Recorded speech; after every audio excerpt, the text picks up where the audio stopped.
When it comes to anger, while pausing is very helpful, it's what you do after the pause that is ultimately going to help you determine whether or not you let anger overcome you or you take control of it.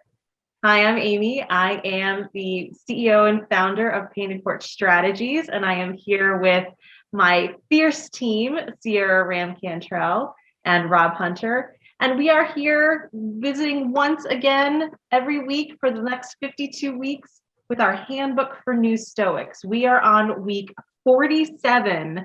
We are plugging along here, and they have saved some of the best lessons for last, all centered around anger. This week, they are asking us to analyze anger. So last week, in week 46, they introduced the idea of a pause, pausing before you let anger get in front of you, before you say something you regret, do something you regret, or just become a bowl full of rage and your head explodes. But what they want us to do this week is say, okay, pausing is good, but now really what's most important is analyzing it. What should you do after this pause? So that way you can continue to exercise the good virtues and not let those vices creep in. They have this quote here from Seneca. Seneca has a whole book. It's literally called On Anger. So if you want to learn how to tackle anger from a Stoic perspective, you could certainly not do any better than starting with the book that was literally written on it by one of the key Stoics, Seneca. And he says, the greatest remedy for anger is delay. It allows you to form a right judgment about it, because those first impulses, that is exactly what they are. They are an impulse. They are fierce, as he says. So let us examine the disposition and the purpose of that offense. So that way, like we said, you can take control of it. You can take the reins of that anger rather than letting it be a runaway horse.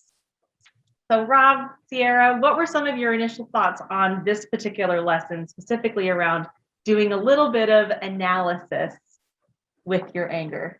I love it, because this is the key. This is the key to being in control, is taking a pause and then analyzing. Because when you analyze, it's like in anything else. If you were a sports fan and you were looking at, say you were a manager of a baseball team, whether it's your kid's baseball team or you're managing professionally, you're going to analyze the data and you're going to approach a game versus a certain opponent based on that data.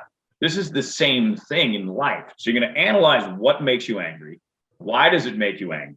And then that puts you in the driver's seat, puts you more in control. And that's essentially that baseline Stoic belief, the dichotomy of control. What are you in control of and what aren't you in control of?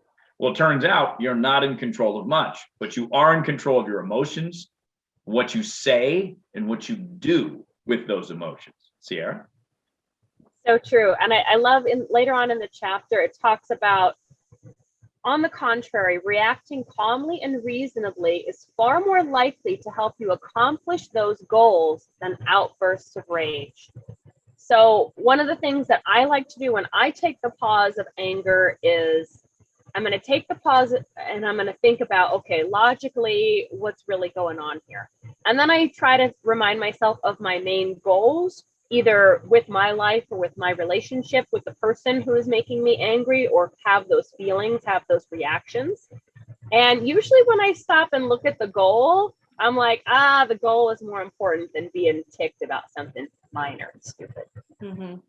I think another key thing here, which was great, and they called it out, and it was something that we studied many, many weeks back, probably even very early on in this journey, was seeing things or seeing people for who and what they are, and including that in your analysis. So, the one that they talk about first is, if you are angry at someone who you felt did you wrong, but they've shown you kindness in the future, maybe it's something that you misinterpreted. Or conversely, if you got angry with someone who has a history of being kind of a jerk, why get angry? They're being who they are. It is essentially, I think, the lesson in the fact, it is their nature. It is their nature to behave that way. And then I love the example, because this is the one that I always struggle with. It was talking about inanimate objects or, getting mad at a rock for being in your way and then kicking the rock.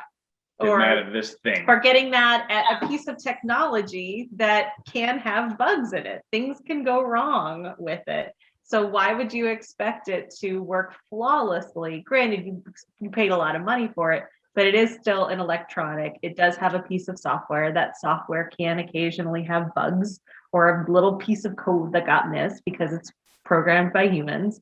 So why would you get mad at it? They even say, is getting upset and yelling at your computer going to make it apologize to you and stop glitching? I thought that Not was even great. Siri apologizes to you when things go awry. No, she does not. She does not. She knows that she sometimes makes missteps, but it's her nature, right? It's the nature of the object.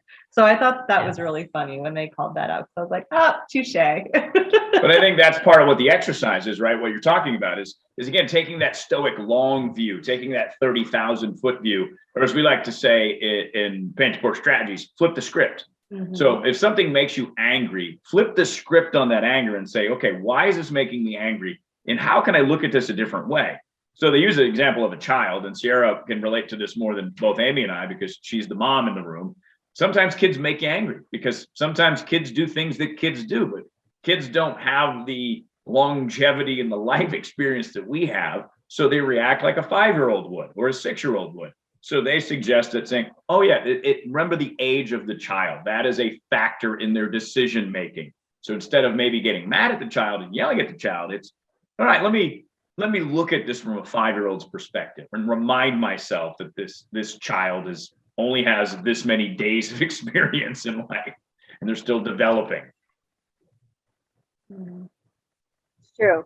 I actually had that yesterday. We're traveling and we were at Canyonlands National Park, which is incredible. Well, there's a lot of these viewpoints that literally have no railing on them, and there's warnings everywhere that says, don't get too close because these rocks are continually eroding. And so our son is like super excited and wants to try to like get a little closer. Right? I know. You felt it too. So, we're like holding on to him, or we're saying like, please step back a little bit. And he took it very personally. He said, do you think I'm a baby? Do you not think I have eyes? I'm looking where I'm going. And we said, yes, we know that you're looking where you're going, but you get too close to that edge and you go off and like, you're not coming back. And we had a whole like disagreement because he thought we were saying that he wasn't responsible enough to be right by the edge. And so we had to try to set some boundaries of, okay, if you can stay at least, 3 steps back, then we'll let you kind of do your own thing. But the minute that you go too far past, it becomes a safety issue, then we have to kind of take over, or you have to wait in the car. Mm-hmm. It's very funny because I think Amy and your dad have had that conversation with me because I'm a little bit of a daredevil up at the Grand Canyon or at a volcano in Hawaii we were at. I was leaning on this tree branch looking over the edge, and you guys were a little nervous about that. Yes. Never assume what you are standing on or what you're holding is going to hold you. That is not its nature. Its nature is to grow, to age, to snap, to erode. That is its nature. Don't assume it's there to support you. That is not what it was made to do. So that's how I approach it. Is I'm like, listen, I can't guarantee that this thing is going to. Sure, but you're analyzing your anger. So instead of getting anger, you rationally talk to me about, hey, that branch may break. Can you not fall off the edge of this cliff, exactly please? right. That would be great. Thank you. So what are some examples that you guys had written down in here as far as what makes you angry and what to do about it? Well, I'd like to pause because there was something specifically that I wanted to talk about in this lesson that I did not agree with, or that I struggled with interpreting, that I wanted to get your thoughts on this, if I may, if that's okay. So one of the things that they talked about right at the beginning is when it comes to anger, they say avoidance, not confrontation, is the winning strategy, which I understand the avoiding confrontation. Again, it goes back to Sierra, what you've talked about, is this helping me or is this hurting me? Is this bringing me peace? But then later on in the lesson, they talk about if there are people who are doing unethical things, you can take comfort that they'll get what's due to them. But I immediately, when I read that, said, well, then who's going to give them what's due if we are avoiding them? How are they going? How is that going to actually? How is karma going to bite them in the ass if if they are not being held accountable for their behavior and we are simply avoiding it? Actually, that was one that I really struggled with. I interpreted it a completely different way. Okay, because I just was like, you know what? It's such a lofty goal. We're supposed to avoid the anger or avoid the conflict with the idea that they're going to get their comeuppance. But how is that going to be delivered if not by someone holding them accountable? But do you think it is in your control and your responsibility? I think that's what they're getting at, is that it's not up to you to like, haha, I got you, because that's not the Stoic way. I interpreted this. So we're deferring it to someone who's not as Stoic as us. That's where I read this. I was like, so is someone else going to give them their due? No, it's deferring to the traditional sense of karma, or at some point in the afterlife that there will be a judgment placed upon them by a higher power is the way that I read it. I would also say, like, it should empower you to make a choice. If someone is continually choosing the wrong things and you can no longer avoid it, is to sever ties with that person's relationship. If that person is not healthy for you to be around, then choose another path for yourself. Mm-hmm. Yeah. And I interpret it as avoid speaking to them in anger, avoid the want to try to ha. That's how I interpreted what they wrote, because the confrontation is not healthy. Like, name a confrontation where both sides walked away like, yeah, I got that person. Plus, why do you need to put that person in their place? Right. What it's about, if the goal, and I'll see if I'll follow you on this, is to teach them a lesson. Is it a lesson they're going to be taught, or is the confrontation going to get in the way of that lesson that you think they need to learn? Right. Well, it was more so the fact that they were like, well, be rest assured that if they're not acting virtuously, that karma will come around to them at some point. And I said, okay, but then who's karma? What's karma? If we are simply avoiding it. But I think, Sierra, the way you explained it is a good way to look at it. However, at the same time, they have talked about that if there are people that are doing wrong to others, you have a moral duty. It's part of your virtue. You have a duty to do what's right. Right. So that's where there's a little bit of conflict here. I have to be honest. I was very conflicted with it. It's not so much the responding in anger, that I understand, but if someone is acting unethically, avoid it. Avoidance is more important, knowing that they'll eventually get their due. But I think ultimately, if that unethical behavior is harming you or harming other people, you have to act. You have to do something. You can't just turn the other cheek and walk away. But I think that's a super specific example. Like, how often is that the case where someone is acting so unethically that they're harming someone? Obviously, if you see an adult harming a child, you should step in, or if you're not comfortable stepping in because maybe that person is physically stronger than you, you try to get someone to help you. You call the police, you maybe find a store manager, maybe you approach it with other people. I mean, there's different things that you can do in that sense. I don't think that that's what they're talking about as far as the level of unethical. I think, well, but it's talking about anger. I mean, anger is a big emotion. It's a big feeling. But oftentimes what they're saying is that two people yelling at each other. Sure. Okay. All right. Sure. Because I would say, how many times have you come across an obvious unethical situation where you felt compelled to step in? I don't think it happens very often. Do those unethical situations happen often? Yes, but most of the time it is in the privacy of people's homes. Very seldom does it spill over to public in which you're a part of it. Well, I think also it's important to note the way that this is on the last paragraph of page 271. Seneca adds two important concepts for our consideration. So this isn't saying the be all end all is to release it to karma or logos. Is that to consider if it's something, the situational, consider if it's not really worth you putting your time and energy into it, then you could release it to karma. Mhm. Yeah. Consider. He's not saying to definitely. It's a consideration, something to think about. To analyze not only the anger, but the situation, as the chapter would, would dictate. Yes. Yes. But I can see where you're going with that. I just didn't interpret it that specifically. I interpret it more of a bigger picture point of view versus, oh, there's some real crap going down right now. I have to do something where someone's really going to get hurt. Well, but again, even that definition of hurt, you're talking about physical harm, but there's so many definitions of harm that are out there that maybe aren't what you're immediately thinking of. Like there's a lot of verbal abuse and bullying and things that happen, and that's unethical behavior. And are you supposed to just turn the other cheek and say, well, you know what? They'll get their due at some point. I'm deferring it to somebody else to do, right? Maybe not somebody. I think that's an assumption on the somebody part. Yeah. I don't think the Seneca or the Stoics look at it as a tit for tat. Oh, that person's going to meet their match at some point. Mm-hmm.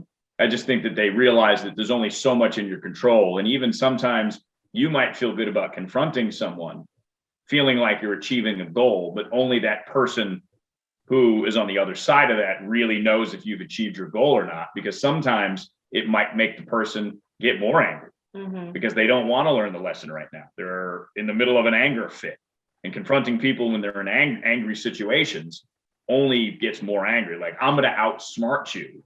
That's something that happens in movies, but it's hard to do in real life, to have that mic drop moment where you're like, I got you. I got the verbal cue, and I really struck you down. Right. I think that they're taking a more realistic approach, especially when it comes to anger. Sure. And again, this lesson is really primarily focused on that analysis. So we talked last week about the pause, but this is really recognizing where your anger is originating, being able to catch it where you feel it, and then analyze why, but then from there determine how you're going to in fact respond. So that was just one thing that I read, and I didn't really agree with it, as far as the so what, the avoidance, if you will. I'm completely in agreement with analyzing it rationally and then deciding whether or not the judgment that I'm going to place on it is good or bad, or my response is going to be helpful or hurtful. Well, and here's something you need to know about Amy, our founder and CEO of Painted Porch Strategies. Never been one to shy away from what needs to be said. So she's coming from a place where the idea of, we'll just use the word confrontation, it doesn't really bother her. It never really has. But I don't do it in an attempt to hurt someone or to, stick it to them. It's trying in my way, whether I succeed at it well or not, trying in my way to shift the perspective of what they're seeing, how they're reacting, but also for them to be able to understand and see it from another's perspective. Coming from that standpoint, though, I could see how you would interpret that line differently than many non-confrontational people. Yeah. Because you charge right in, where most people are like, yeah, I'm going to go this way. But I try to charge right in very rationally. Try. And probably the person who's been on the other end of that more often than anyone else is probably me. So I know the try versus acceptance versus success rate from me. So I could see why that you would do it that way. I have always said about Amy is, do not ask her a question if you do not want her honest answer. So she's going to give it to you straight. If you're looking for something to be sugar-coated, you're asking the wrong person, but you're going to know her stance and her feeling on it. Mm-hmm.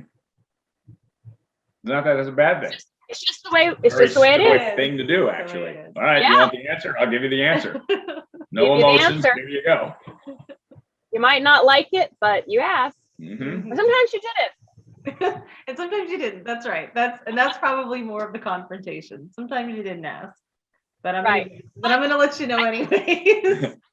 the things that they're talking about here in a subtle way is the intent, right? And what Rob and I are both kind of dancing around here is we know that what your intent is. We know that your intent is from a place of being helpful, from a virtuous place.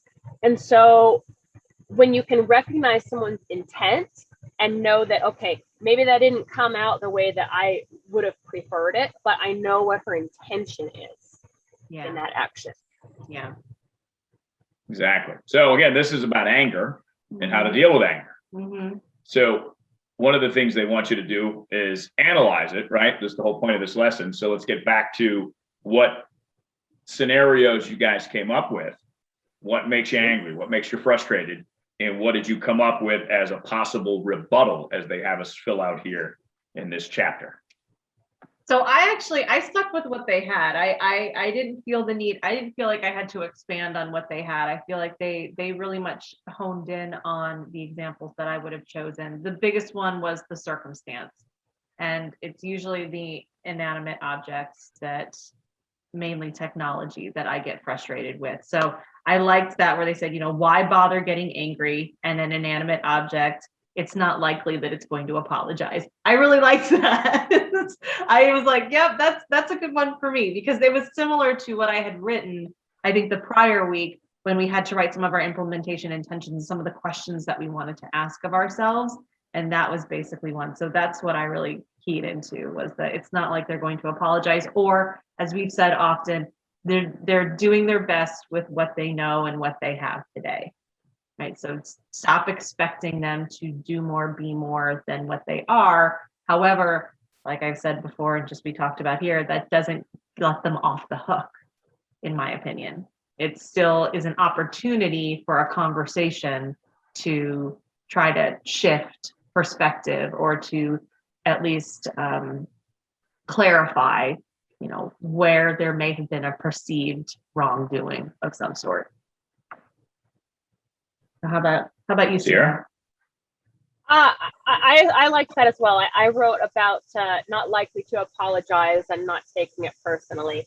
I also just kind of had a very general, like a mistake or a misstep. And I liked how they gave us the thing about the person. If it's an ethical person, if they're ethical, you're probably misinterpreting their action. Or I also added that everyone errs, everybody makes mistakes. And again, if you know where the intention was coming from good, then why bother being angry about it? Yeah. Well, then it gets down to that, right? Anger it's not a healthy emotion. So it's not one you want to hang on to. It's not one you want to get involved in a lot.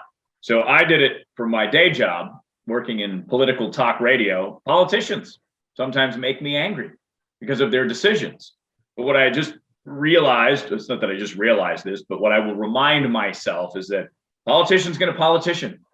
They're going to act like politicians. And if that's the part that makes me angry, I have to keep my expectations that they are going to act. And I have very not great opinions about politicians as far as their own self-survival, but that's from my lens, having worked in it and studied it for over 20 years. So if I keep my expectations on the floor, can't fall off the floor, as they say. So therefore, it might prevent me from getting angry. Instead, I'll just analyze what they're doing and say, okay, that's based on their pattern. If it's in their nature, right? If understanding the nature of the job and the nature of what you've seen in the past, it's understanding that nature. Exactly right. But not accepting it, right? I mean, because again, this is one that I struggle with, because even with politicians, you can say, well, but what am I going to do about it? Politicians are scumbags, right? Like, or wherever you want to say, well, politicians are going to politic. That's just what they do. It's what they do. But that doesn't mean that what they do is right or is good. No, but again, it's accepting, what can I control? I can vote. I can speak out about my opinion. Yes. That's about it. You can take an action. It just doesn't have to be an action in anger, but you can take an action. But that's, anger is not going to serve me, especially for something that's so far outside my control. I think that's ultimately what they're getting at here in a handbook for new stuff. But dealing with anger is probably the most challenging thing we as human beings, at least as far as our emotions go, have to deal with. That and probably fear. Yeah. Yeah. And again, I think it's just making sure that you are handling it in a way that is healthy and that is helpful and that is not in an attempt to bring someone else down, but lift everyone up. Which is why next week we'll take this one step. That's right. All right. Well, thank you all for indulging me in that. It was something that I wanted to talk about and get your perspective on, because I definitely struggled with the idea of avoidance. And if you have an opinion, if you agree with Amy or you agree with Sarah and me, let us know. Comment in the video below, comment on Facebook, find us wherever we are, because we definitely want to hear your perspective on that. Should it be avoiding? If someone's angry, should you just avoid? Or it'd be like Amy, like, no, I need to talk to you about this in a non-angry way. We'd love to hear what you have to say. Taking that rational pause and analysis before you jump off the cliff. All right. Well, on that note, thank you again, both. Week 47, Analyze Anger, from our Handbook for New Stoics. Once again, we are Painted Porch Strategies. We are a training and advisory company dedicated to helping healthcare staffing agencies and you find peace, prosperity, and joy in your life. When we look forward to seeing you again next week. If you've enjoyed this, as Rob said, please share your comments, please share your perspective, and come back again next week or subscribe so you can get an update when we do this again. And if you know someone who's really angry, maybe share this video with them. Maybe. I don't know. We'll see what happens after that. That's the helpful way to confront it, right? Hey, I found this interesting. This, I just had this open on my phone. Oh, I don't know. It's something about anger. I don't know. Well, thank you so much. Yeah. Well, thank you so much for joining us, and hopefully we'll see you again next week on the porch.